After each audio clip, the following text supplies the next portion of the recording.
દેશમાં દરરોજ 14 કરોડ લીટર દૂધ ઉત્પાદન થઈ રહ્યું છે. તેની સામે દેશમાં 65 કરોડ લીટર દૂધ દરરોજ વેચાય છે. મતલબ 51 કરોડ લીટર દૂધ નકલી બનાવવામાં આવી રહ્યું છે, જે દેશની પ્રજાના પેટમાં જઈ રહ્યું છે. પશુપાલકનું કહેવું છે કે અમને 900 રૂપિયા કિલો ઘી વેચવું પોસાય નહીં.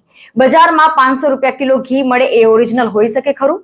નફાખોરો અને ભેળસેળિયા દરરોજ વિવિધ રીતે 51 કરોડ લીટર દૂધ બનાવી બજારમાં મૂકે છે, જેમાંથી મીઠાઈઓ બને છે.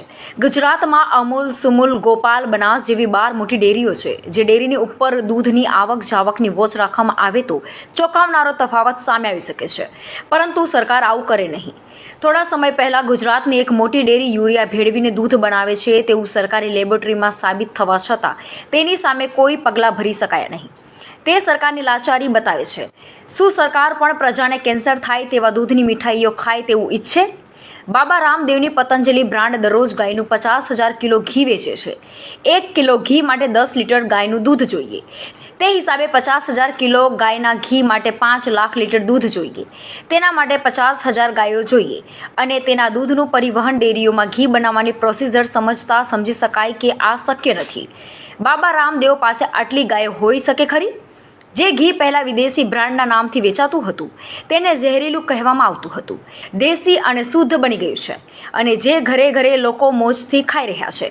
આમ દેશમાં વિવિધ ડેરીઓના ઘી ભેળસેળિયાઓ નફાખોરો પ્રજાને કેન્સર થાય તેવા કેમિકલની બનાવટવાળા ઘી, દૂધ, મીઠાઈઓ ખવડાવે છે, અને પ્રજા પણ પ્રેમથી ખાઈ રહી છે. દુનિયાના દેશભરમાં ભારતમાં સૌથી વધુ કેન્સરના મરીજો છે. તેનું કારણ ભેળસેળયુક્ત દૂધ, ખોરાક, પોલ્યુશન, કેમિકલ્સ યુક્ત નકલી દૂધ, ઘી, મીઠાઈઓ છે. આટલા બધા કેન્સર રોગીઓ હોવા છતાં તેની સામે સરકારનો આરોગ્ય વિભાગ ગાંઠ નિંદ્રામાં છે. આજે દેશમાં કેન્સરની દવાઓનો અરબો ખરબોનો વેપાર થાય છે. દેશમાં અદ્યતન ખાનગી હોસ્પિટલો દેશની પ્રજાના પૈસા લૂંટવા તૈયારી કરી રાખવામાં આવી છે. કેન્સરની બધી જ દવાઓ વિદેશથી આવે છે. ભારતમાં કેન્સરની દવાઓ વેચાય તે માટે મરીઝોને મોટી માર્કેટ ઊભી કરવા નકલી દૂધ, ઘી લોકોને ખવડાવવામાં આવી રહ્યું છે, જેનો ફાયદો આંતરરાષ્ટ્રીય દવાઓના વેપારીઓને થાય છે. જે વેપારીઓ ચૂંટણીમાં ખૂબ જ મોટું ફંડ રાજકીય પક્ષોને આપે છે, જેથી સરકાર બન્યા પછી તે સરકાર નકલી દૂધ, ઘી, પનીર, દવાઓવાળા સામે પગલાં ભરી શકતી નથી.